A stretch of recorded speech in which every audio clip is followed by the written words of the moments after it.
అందరూ అందరూ కన్నీరు పడేవాడు. అడగండి, మనుషులు కలిగితే సిగ్గుపడాలి.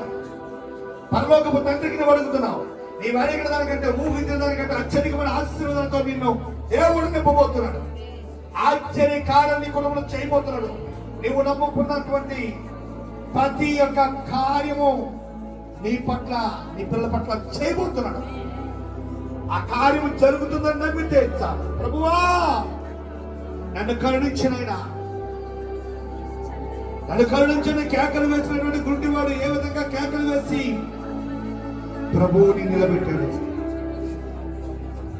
అంతవరకు సహాయం పొందుకోలేనటువంటి ఆయన సహాయకుడుగా వచ్చి ఆయన కళ్ళు తెరవబడినట్టు చేశాడు. 38 సంవత్సరాలు వ్యాధిగ్రస్తుడు ప్రభు క్షణములో దిక్కున లేపి పరుగున పరుపెత్తుకొని పరుగెట్టి పారిపోయాడు. ఈరోజు నీ స్థితిగతులు, ఎన్ని సంవత్సరాల నుంచి నీ ఇంట్లో కార్యం జరగలేదు, ఎన్ని సంవత్సరాల నుంచి నీ బిడ్డ వివాహం జరగలేదు, ఎన్ని సంవత్సరాల నుంచి చదువుకు జాబు రాలేదు.